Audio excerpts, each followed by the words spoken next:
So there's some matches where I just play at the top of my play and don't even know how I managed to even win with a teammate.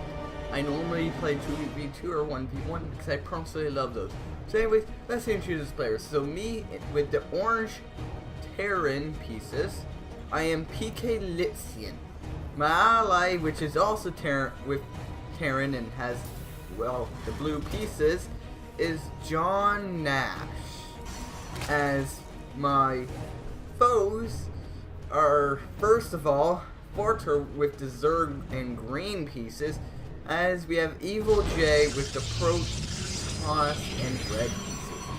Now this match personally I loved, and that voice crack kind of hurt was kind of bad. But I kind of find it entertaining in the beginning because both of our workers just slap each other in the face. And I'm told to close that, but do I? Yes. Right away? No. So I'm number 3, and camera-wise, I question why I'm staring at that worker. I must have zoned out or something. I would be doing something, then I go, whoop, all workers needed. Yeah, that worker falls. To be simple, yeah. I just sent another worker replace it. On the bright side, that worker does die, and he does go for the lull because it was literally just a simple unit kill. So I'll wait for a second, and I notice that I'm gonna need to build a reactor here, but I'm also gonna build a barracks.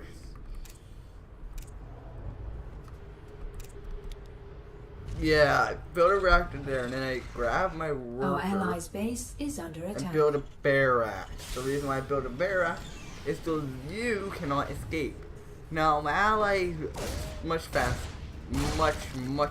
than me, which is a good and bad thing. The good thing about it is because I get to so much less. The bad thing is that, well, I could screw up near the end of the game. And the thing is, there's a gold expansion here, and I will say that there's always a battle for this one. I could have made my first expansion out to gold, but that would be too risky. But to pretty much make it simple, I did cancel that barracks creation for a factory, which is much easier. As I start producing SCVs. Which can be good and bad. My worker there that I completely forgot about. Well, never got to scout this base, but we never had to fight the main. The thing is with this Zerg player is that, like Elderfall things, I expected there, like, soon enough. Like, nobody went for upgrades until near the end of the game. And even then on the production scale, it's not really much. I know you're gonna want to get a warp gate because seriously, a warp gates are like life. But I pretty much know what I'm doing. Now that's a lot of Reapers. If that went into your mineral line is dead. But yo, but the thing is, it wasn't sent to mineral line. As I just stay over here casually building, in a moment this factory will finish, as well as this reactor. Then I'll switch them out and build another reactor, as I just keep my steady income. Also, it's near 5 minutes and I don't have an expansion. Same with my ally, but we kind of don't need it. He did pretty much be all in. Nice play there. Oh my god, this map has so much nice plays. For example, take a medevac and drop a siege tank here and here and then siege them up. Very, very nice plays. Or maybe SCV and build bunkers there and just drop marines into bunkers. Like, this map is pretty damn nice. And if you're wondering the map name is Discord ID, aka Discord 4. And all these Reapers just lost a lot. But does that matter? No, there's more Reapers incoming. So I come in for the advancement, thinking I can do something, but I instantly pull those guys out. too risky. If that was a Zerg base, it would have been dead. Certainly. Because Zerglings are annihilated by these. Also, everyone knows I only built 2 factories. Yeah. So it's 5 minutes in, and nothing sincerely bad went on for me as a Zerg player. Pretty much wants to stand out how much the player can see on the map. And I know there's, well, this year that I just noticed, like, a lot of overlords. The thing is that your main base barely has any overlords. So soon enough, 5 minutes in, you have the lair, which, in my eyes, is pretty bad for Zerg. Like, normally they get at 4 to 3 minutes, depending on their skill. As we eventually kill this single overlord, because where the hell of it? And there's another one here. Now there's an overlord going here, which will scout here, if I'm correct. Yeah. Now on a scale, I production-wise, I set that there, but at the same time, it was canceled because I hasn't selected my SCV. Now, if you go on a standard, that would have killed the SCV. So I pretty much saved its life without even knowing. So, controlling the map-wise, we are way behind. Army-wise, we are way behind. In fact, the Zerg player is starting to make some Hydralisk, which can be a threat. But he goes in for the assault, and we instantly pelt him off. Also, I do personally have a tad bit too much Hellions, but nonetheless. So soon enough, once I realized that I have too much income, although I'm just spending it. To be simple and supply-wise, I have 19 workers. Supply 55 out of 63. My teammates 32 workers. 74 supply out of 78. And pretty much is that I am always behind. The thing is because I don't max out anything. But he goes into advance, and I do have the superior army compared to the Zerg player. And Protoss player, well,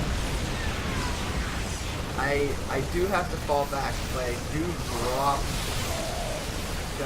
I also brought my Marine along because why the hell not? And pretty much I learned about tactics. Like now I learned about tactics. Our allies. So I see the opponent go there. I think that I was for a moment like, yeah, the opponent's gonna come around here. So, but then I remember blink is a thing. So currently on the production scale, blink is being researched, and it just finishes. And well, instantly up, and I have to pull my whole army back. As my teammate stays here because constantly being annoying, I go into defense and I do aid. Although I do lose to Vikings, the opponent doesn't escape. Now that is over there. The only annoying thing that they come close is that I cannot see them until I scan. But I noticed invisible object moving and I instantly drop the scan. The thing is that you can see invisible objects moving. It's very hard to tell though due to the graphics of the game. But you can easily tell if there's an invisible object. We kind of do see that, and I'm just, let's go there. There's just that there.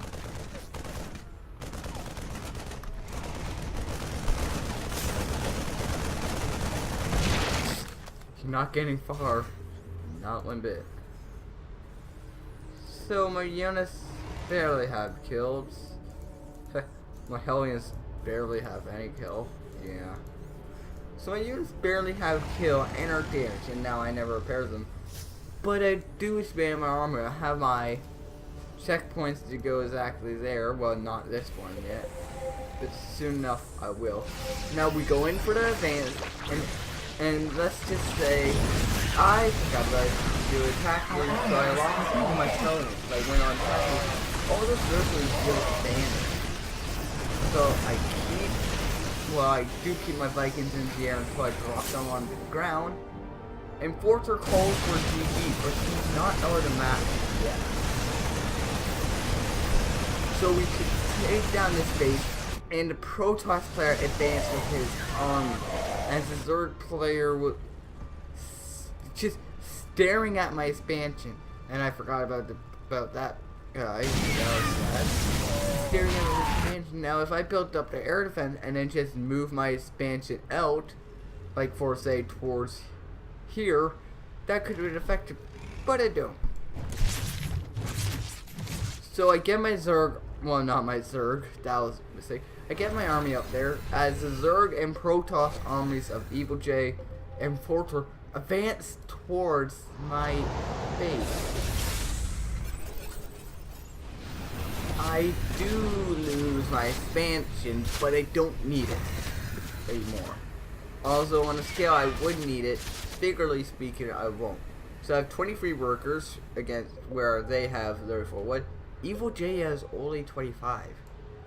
Because the thing is that he's heavily loading on the base, and he's going to build in the gold expansion again.